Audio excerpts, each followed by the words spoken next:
Hello प्यारे बच्चों, welcome back to our channel. तो आज हम इस वीडियो में सीखने वाले हैं गणित का क्लास 10th का 2022 का जो क्वेश्चन पेपर आया है उसके सॉल्यूशन के बारे में आज हम इस वीडियो में सीखने वाले हैं। ठीक है, और आपको यहाँ पे क्वेश्चंस जो है स्क्रीन पर दिखते रहेंगे। ठीक है, वन बाय वन करके मैं आपको यहाँ पे समझाऊंगा और उम्मीद करूंगा कि शायद इस वीडियो के बाद आपके मन में कोई ही डाउट रहे इससे रिलेटेड, जो आपका क्वेश्चन पेपर था 2022 का। ठीक है ना, उत्तराखंड बोर्ड से रिलेट करते हैं ये सारे क्वेश्चन जो मैं आपको बताने वाला हूँ उत्तराखंड बोर्ड के हैं। तो चलिए, पहला क्वेश्चन दे रखा है कि किसी एपी का, यहाँ पे मैं आपको क्वेश्चन पेपर स्क्रीन पे लिख रहे होंगे, किसी श्रेणी का एनवा पद को हम बोलते हैं एन। जो एनवा पद है वो हमको दे रखा है 2n+1 दे रखा है। तो हमसे कहा गया है कि श्रेणी का 10वां पद क्या होगा। ठीक है, श्रेणी का 10वां पद क्या होगा। देखिए, आपको कुछ नहीं करना है, हमसे पूछा है 10वां पद। कितनावां पद? 10वां पद। हमको पता है nवां पद यह है, 10वां पद पूछा है। सिंपली हमने n की जगह पे रख दिया 10, तो यहाँ भी n की जगह पे 10 रख दो, प्लस 1 कर दो, 10 दूनी 20 हो जाएगा, प्लस 1, तो इसका जो आंसर आ जाएगा वो 21 इसका आंसर आ जाएगा। तो यही आपका आंसर है। ठीक है, चलिए चलते हैं दूसरे क्वेश्चन की ओर। आपको दे रखा है sin 25 cos 65 degree and plus cos 25 degree and sin 65 degree. देखिए, ऐसे क्वेश्चन को जब भी हम सॉल्व करें तो ये देख लीजिए क्या इसको और इसको जोड़ करके जो एक साइड में है उसके जो कोण है, एंगल्स जो हैं, क्या उनको जोड़ करके 90 आ रहा है? तो जी हाँ, बिल्कुल। 65 में अगर हम 25 ऐड करें तो 90 आएगा। तो इस सिचुएशन में या तो आप cos के लिए एक फॉर्मूला ले लीजिए या तो आप sin के लिए फॉर्मूला ले लीजिए। सपोज हम sin का ले लेते हैं फॉर्मूला, तो हम जानते हैं sin theta is equal to cos 90 minus theta. ठीक है, ये फॉर्मूला होता है। ये कब? जब हम cos को इस फॉर्म में चेंज कर देंगे तो हमारा sin थीटा बन जाएगा। जैसे कि sin को हम चेंज नहीं कर रहे, cos है, cos को 65 को हम लिख दे रहे हैं कि भाई 90 में से 25 अगर हम माइनस कर दें, 90 में से 25 माइनस कर दें तो 65 आ जाएगा। ठीक है, सेम ऐसा ही यहाँ पे भी हम cos को ही चेंज करते हैं। चलो एक काम करते हैं, इस साइड हम cos को नहीं करते, इस साइड हम sin को करते हैं। ठीक है ना, यहाँ पे अभी हमने cos को चेंज करा, इस बार हम sin को चेंज करेंगे तो ये हो जाएगा cos 25 डिग्री और sin को हमने कर दिया sin 90 माइनस 25। ठीक है, 90 में से अगर 25 हम माइनस कर देंगे तो 65 बच जाएगा। जैसा ये फॉर्मूला sin थीटा के लिए बना है वैसे ही formula cos theta is equal to भी होता है, sin में चेंज होता है 90 माइनस थीटा। ठीक है, ये देखिए ये हमारे पास हो जाएगा sin 25 cos 90 minus theta. cos 90 minus theta, जो थीटा की वैल्यू है वो sin के साथ लग जाएगी, मतलब sin थीटा। थीटा की वैल्यू कितनी है यहाँ पे? 25 प्लस cos, सॉरी ये साइन में चेंज हो जाएगा, ये मैंने मिस्टेक कर दिया, क्योंकि ये फॉर्मूला होता है cos 90 माइनस थीटा बराबर होता है cos 90 माइनस थीटा बराबर sin थीटा। ठीक है, प्लस cos 25 ऐसे ही रहेगा and sin 90 minus theta, sin 90 minus theta बराबर होता है cos थीटा, और थीटा की वैल्यू यहाँ पे 90 माइनस थीटा में थीटा की वैल्यू है 25 डिग्री। ठीक है, इसको सॉल्व करते हैं। sin मतलब ये भी sin 25 डिग्री, ये भी sin 25 डिग्री, तो अगर गुणा होगी तो sin स्क्वायर 25 डिग्री हो जाएगा, प्लस ऐसी cos 25 डिग्री, cos 25 डिग्री गुणा होगी तो cos स्क्वायर 25 डिग्री हो जाएगा। ठीक है, और इसकी वैल्यू 1 होगी। क्यों होगी? क्योंकि एक फॉर्मूला हमारे पास होता है sin square theta plus cos square theta बराबर 1। ठीक है, मतलब थीटा की वैल्यू अगर सेम है 25 है यहाँ पे, और स्क्वायर दोनों का हो रहा है, साइन का भी और कॉस का भी अगर स्क्वायर हो रहा है तो उसकी वैल्यू 1 होती है। तो इसलिए इसकी वैल्यू कितनी आ जाएगी? 1 इसकी वैल्यू आ जाएगी। आई होप कि आपको समझ में आया होगा। अगर डाउट हो तो आप कमेंट कर सकते हैं, ठीक है। तो मैं इरेज कर रहा हूँ। चलते हैं नेक्स्ट क्वेश्चन की ओर। नेक्स्ट क्वेश्चन में आपको कहता है एक गोले का व्यास, व्यास हमको दे दिया है, व्यास किसका, गोले का, और व्यास को प्रदर्शित करते हैं डी से, हमको दे रखा है 14 सेंटीमीटर। व्यास हमको 14 सेंटीमीटर दिया है, तो इसका वक्र पृष्ठ होगा। तो हमसे पूछा क्या है भाई, वक्र पृष्ठ, वक्र पृष्ठ या पृष्ठीय क्षेत्रफल, बात एक ही है, ठीक है। अब हमको व्यास तो इसका दे रखा है, तो हमको सबसे पहले त्रिज्या का पता लगाना होगा। और त्रिज्या क्या होती है, व्यास की आधी। त्रिज्या को आर से रिप्रेजेंट करते हैं, यहाँ पे कर देते हैं। और व्यास बटे 2, व्यास कितना है हमारे 14 सेंटीमीटर, बटे 2 कर दो, 2 के पढ़ने में 14 आता है 7 बार में, तो हमको मिल गई हमारी त्रिज्या, मतलब आर का मान मिल गया 7 सेंटीमीटर, ठीक है। अब हमें गोले का, क्योंकि ये पूरा ही गोला है, एक गोले का व्यास हमको दे रखा है, तो गोले का जो हमारे पास वक्र पृष्ठ यानी पृष्ठीय क्षेत्रफल का फॉर्मूला होता है वो होता है, यहाँ पे लिखेंगे गोले का वक्र पृष्ठ का सूत्र क्या होता है, 4 पाई आर स्क्वायर। 4 गुणा पाई, पाई की वैल्यू फिक्स है 22/7 गुणा आर, आर का स्क्वायर है, क्योंकि ये 7 है तो हम स्क्वायर में नहीं लिख रहे, इसको 2 बार लिख दे रहे हैं। क्यों लिखा, क्योंकि इससे ये कट जाएगा, ठीक है।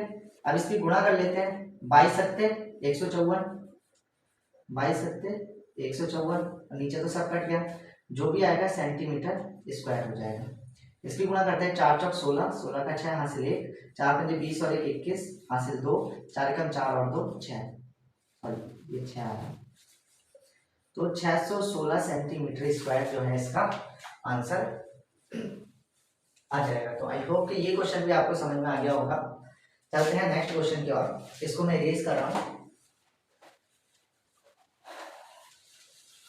ऑप्शन भी आपको दे ही रखे हैं, ये एक अच्छी बात है, ये एक अच्छी बात है कि आपको ऑप्शन साथ में दे दिए गए हैं, जिससे कि अगर आपका आंसर उन 4 ऑप्शन में से कोई नहीं आ रहा है तो इसका मतलब आपने कहीं ना कहीं मिस्टेक कर दी है, और अगर चारों में से एक आ जा रहा है आपका आंसर तो आप कंफर्म है, मतलब सही है। देखिए भाई नेक्स्ट क्वेश्चन है, एक त्रिभुज है एबीसी, ठीक है, एक त्रिभुज एबीसी है, ठीक है, हम बना लेते हैं, क्योंकि एक त्रिभुज एबीसी है, ठीक है, जिसमें ए बी बराबर कितना दिया है 6√3। देखिए मैं एक चीज और बताता हूँ, ये मेरा फर्स्ट टाइम ही है जो मैं इस क्वेश्चन पेपर को कर रहा हूँ, मैंने अभी तक इसकी प्रैक्टिस नहीं करी, ठीक है, फर्स्ट टाइम मेरा जो है इसको सॉल्व कर रहा हूँ। और मेरा 10th जो पास हुआ था वो 2015 में हो गया है, और आज 2023 चल रहा है, और मैं इसको पहली बार सॉल्व कर रहा हूँ, मैंने पीछे के क्वेश्चन भी नहीं देखे, ठीक है। तो अभी जो है हम इसको कर रहे हैं, हमें दे रखा है ए बी दे रखा है एंड ए सी दे रखा है, ए सी दे रखा है 12 सेंटीमीटर एंड BC दे रखा है 6 सेंटीमीटर, और BC जो है हमको दे दिया 6 सेंटीमीटर, सब सेंटीमीटर में है, ठीक है, लिख भी देते हैं सेंटीमीटर सेंटीमीटर एंड सेंटीमीटर। देखिए हमको कह रखा है तो कोण B बताइए, B जो कोण है वो हमको बताना है कि कितना होगा। तो एक चीज ध्यान दीजिए, अगर आपको ऑप्शन में कहीं पे 90 डिग्री मिल रहा है और तीनों साइडें दे रखी हैं, ठीक है, अगर सारी साइडें बराबर हैं तब तो आपका फिक्स है कि हर एक जो कोण होगा वो 60 डिग्री का होगा, ठीक है। और अगर आपको 2 साइडें दे रखी हैं तब आपके कोण चेंज हो सकते हैं, लेकिन 2 कोण उसके बराबर होंगे। लेकिन अगर आपको तीनों ही साइडें दे रखी तो आपको सबसे सिंपल ये बात रहेगी कि आप पाइथागोरस प्रमेय का एक बार यूज करके देखें, और अगर ये आपकी पाइथागोरस प्रमेय को फॉलो कर देता है तो बी कोण जो है मैक्सिमम ये वाला माना जाता है, और ये जो होता है हमारा 90 डिग्री होता है, ठीक है। और अगर हमारी पाइथागोरस प्रमेय यहाँ पे जो है फॉलो हो जाती है तो हम ये कह देंगे कि क्या चीज, हम ये कह देंगे कि ये जो कोण होगा ये 90 डिग्री का होगा। लेकिन हमको पहले फॉलो करने मतलब दिखाना पड़ेगा, देखते हैं, अभी हमें ये कंफर्म नहीं है कि इसकी सारी साइड इक्वल है। तो यहाँ पे पहले लिखते हैं पाइथागोरस प्रमेय कहती क्या है, पाइथागोरस प्रमेय क्या कहती है कि जो कर्ण होता है, कर्ण क्या होती है, इसकी सबसे बड़ी भुजा, उसका स्क्वायर इसके लंब और आधार के स्क्वायर के बराबर होगा, ठीक है। ये कैसे करके होती है फुल डिटेल में चैप्टर पे हमने पढ़ा रखा है, और अगर आपको चाहिए, रिसेंट वीडियो चाहिए तो आप बता सकते हैं। देखिए कर्ण क्या होती है, सबसे बड़ी भुजा। सबसे बड़ी भुजा जो है 12 सेंटीमीटर, ठीक है, 12 का स्क्वायर बराबर लंब।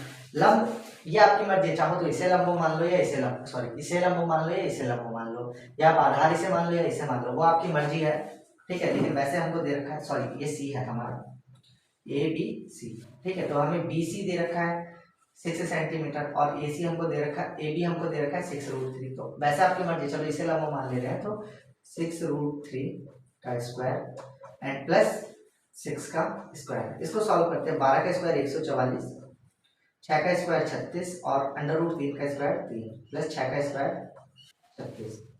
144 बराबर 36, दोनों में कॉमन है, कॉमन ले लेते हैं या पहले गुणा भी कर सकते हैं। यहाँ बचेगा 3 + 1, तो जगह 144 बराबर 36 गुणा 3 और 1 4, 4 से इसकी गुणा करके देखते हैं। 6 चौक 24, 24 का 4 हासिल 2 और 4 दिया 12, 12 और 2 14। तो ये जो है हमारा सेम आ रहा है, ठीक है। और अगर ये चीज सेम आ जाए तो कह देना भाई बी जो कोण है वो कितना होगा, 90 डिग्री का कोण होगा। अतः कोण बी जो है वो कितना है, 90 डिग्री का है। ऑप्शन में आपको 90 डिग्री दे भी रखा है, तो हमारा ये जो है मतलब प्रूफ हो जाता है कि ये 90 डिग्री का एंगल है, ठीक है। तो अब हम नेक्स्ट क्वेश्चन की ओर चलते हैं।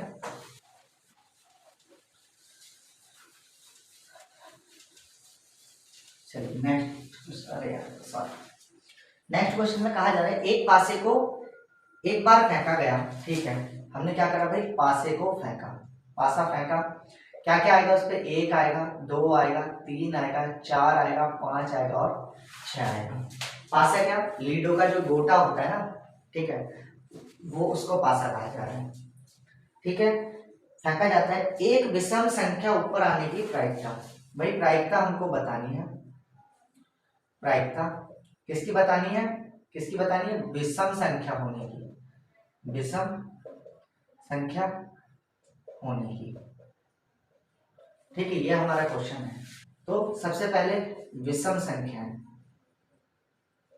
विषम संख्या क्या क्या है, जो 2 से नहीं कटती है, 1 3 5। कुल संख्याएं कितनी है, कुल संख्याएं है 6, ठीक है। तो प्रायिकता का जो फॉर्मूला होता है, प्रायिकता बराबर होता है संभव परिणाम, मतलब विषम संख्या संभवतः कितनी आ सकती है, ठीक है। प्रायिकता का जो फॉर्मूला होता है मैं यहाँ पे लिख देता हूँ, संभव परिणाम possible event upon total event, यानी कि कुल परिणाम, ये हमारा फॉर्मूला हो जाता है। संभवतः विषम संख्या कितनी आ सकती है, 1 2 3, 3 आ सकती हैं। और कुल संख्या कितनी हमारी 6, इसको कट कर दो 3 के पाने से, 3 कम 3, 3 दूनी 6। तो इसका जो आंसर हो जाएगा हमारा 1/2 हो जाएगा, ठीक है। चलिए अब नेक्स्ट क्वेश्चन की ओर चलते हैं। आपको ऑप्शन दे रखे हैं, आप इसमें से इसको कर सकते हैं, ठीक है। अब हमको बिना लंबे विभाजन अभिक्रिया के बताना है कि हमको एक नंबर दे रखा है 2 की पावर 2 गुणा 5 की पावर 5 और 7 की पावर यहाँ पे समथिंग 5 दे रखी है, और सॉरी यहाँ पे जो है 7 है, ठीक है। हमको ये बताना है कि शांत है या अशांत आवृत्ति है, जो इसका दशमलव प्रसार है वो शांत है या अशांत आवृत्ति है। तो ध्यान दीजिए, अगर नीचे की साइड अपॉन में, नीचे की साइड अगर 2 और 5 के अलावा कोई संख्या आ जाए, या अगर कोई संख्या आ रही है वो इससे इसको कट कर दे रही है, एक बार आई इससे इसको कट कर दिया, ठीक है, तब जो नीचे अगर बच रहा है 2 और 5 के नीचे बचे, तब इसका दशमलव प्रसार शांत होगा। और 2 और 5 के अलावा कोई भी संख्या आ जाएगी, तब उसका जो दशमलव प्रसार होगा वो कैसा होगा, अशांत आवृत्ति होगा। एक मैं एग्जांपल दे करके और बताता हूँ। यहाँ पे मान लो हमको दे दिया 125, ये मान लेते हैं 21, और हमको दे दिया 2 गुणा 5 गुणा 7। भाई इसका दशमलव प्रसार अगर आपसे पूछ लिया जाए तो आप क्या जवाब देंगे। हमें पता चल रहा है कि 2 और 5 के अलावा जो है तीसरी संख्या भी है, तो इसका जो दशमलव प्रसार होगा अशांत होगा।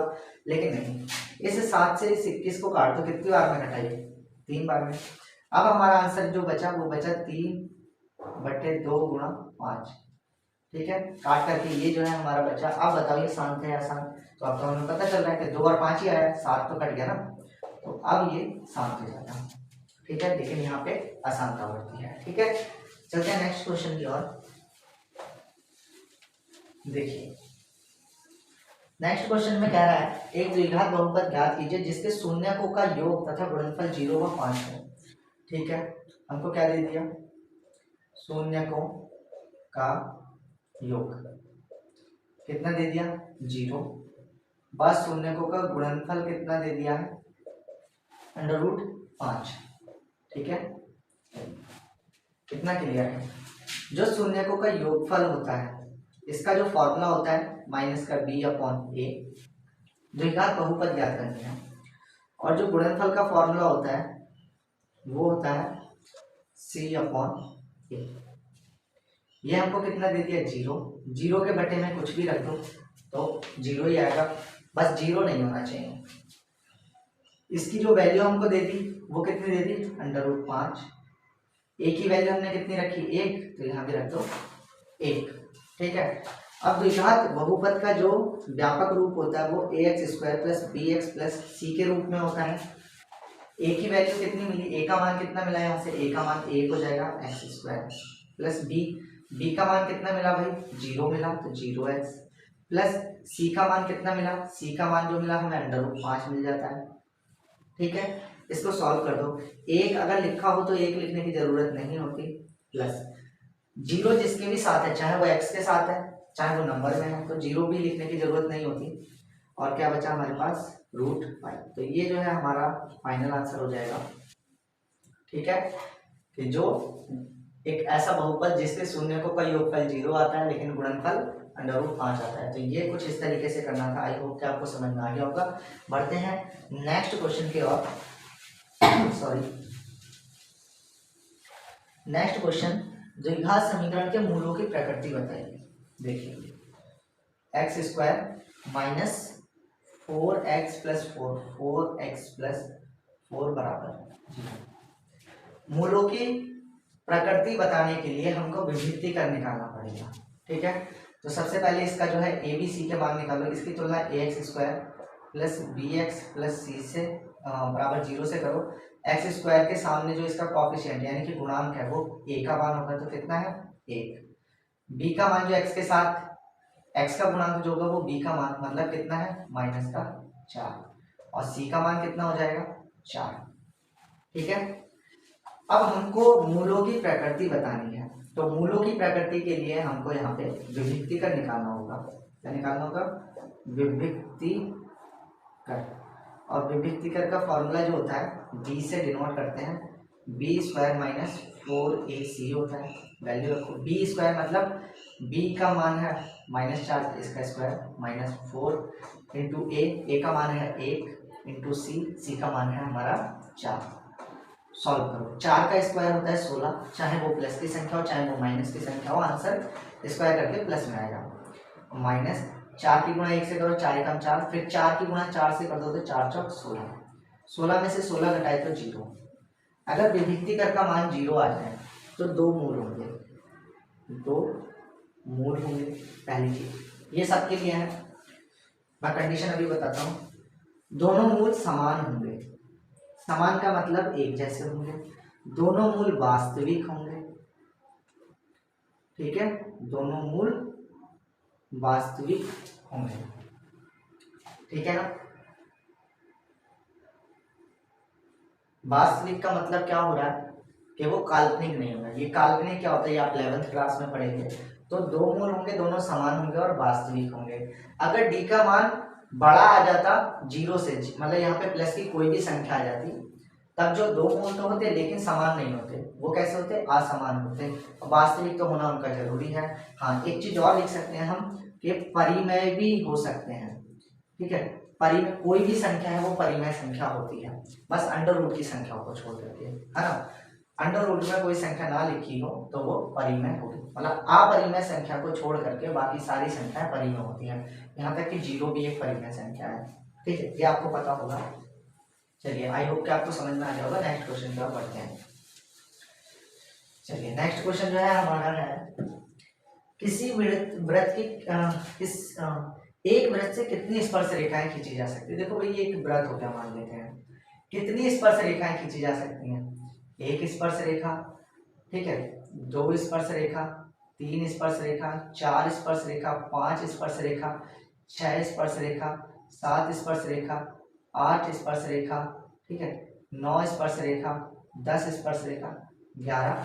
ये तो बढ़ती जा रही है, तो क्या हम गिन सकते हैं कितनी स्पर्श रेखा खींची जा सकती हैं? नहीं गिन सकते। तो इसका एक आंसर हो जाएगा कि कितनी स्पर्श रेखाएं खींची जा सकती हैं? अनेक खींची जा सकती हैं। लेकिन अगर आपसे पूछ लिया होता है कि एक वृत्त से समांतर रेखाएं कितनी खींची जा सकती हैं, तो समांतर रेखाएं दो खींची जा सकती हैं, एक ये और एक ये। समांतर को स्पर्श रेखाएं भी बोल सकते हैं, ठीक है, स्पर्श रेखा भी हो और समांतर भी हो। किसी वृत्त से कितनी समांतर स्पर्श रेखाएं खींची जा सकती हैं? तो दो, ठीक है, तो दो इसका आंसर है। चाहो तो ऐसे भी खींच लो, तब भी स्पर्श रेखाएं भी हैं और एक दूसरे के समांतर भी हैं। चाहो तो ऐसे खींच लो, पर खींची दो ही जा सकती हैं एक बार में, ठीक है, लेकिन यहाँ पे अनेक। ठीक है, चलते हैं नेक्स्ट क्वेश्चन की ओर। आई होप कि आपको समझ में आ रहा होगा और कोई डाउट नहीं रह रहा होगा।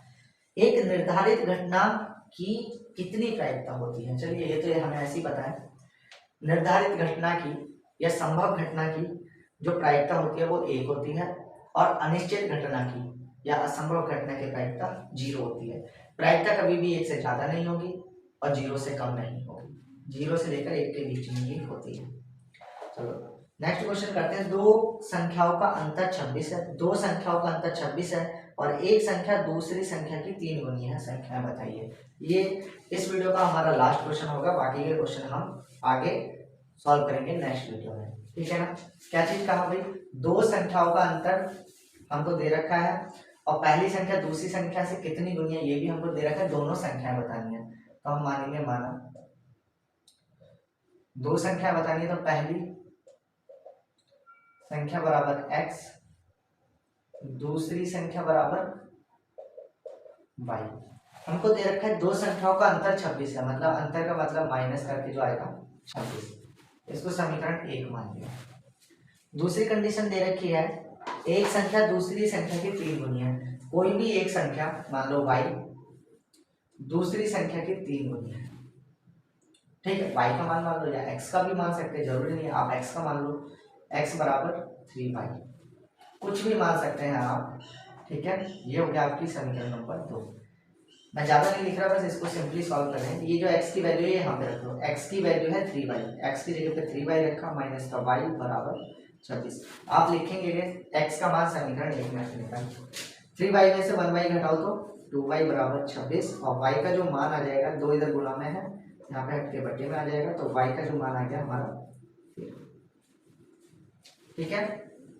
y का मान मिल गया, यानी कि हमको दूसरी संख्या मिल गई। कितनी है? दूसरी संख्या जो है वो 13 है। अब पहली संख्या, तो y का मान यहाँ पर तो समीकरण 2 में लिखेंगे। y का मान 2 में रखने का समीकरण 2 में लिख सकते हो। 2 क्या है? x बराबर 3 गुणा y, और y का मान आया हमारा 13, तो ये आ जाएगा 13 3 39। तो पहली जो संख्या वो हमारी हो जाएगी 39, ठीक है। क्या ये सेटिस्फाई कर रही है? तो देख सकते हैं x की वैल्यू कितनी है, ये हमारी 39, उसमें से माइनस कर दो y की वैल्यू मतलब 13, क्या 26 आया? तो जी हाँ आ रहा है, माइनस करके देखिए। तो इस तरीके से ये जो है कुछ क्वेश्चन हमारे हुए। आई होप कि आपको कोई भी कंफ्यूजन, कोई भी डाउट नहीं होगा। अगर वीडियो अच्छी लगी हो तो प्लीज़ यार वीडियो को लाइक जरूर कर देना और चैनल को सब्सक्राइब जरूर करना, ठीक है। मिलते हैं किसी नेक्स्ट वीडियो में ऐसे ही इंटरेस्टिंग क्वेश्चन।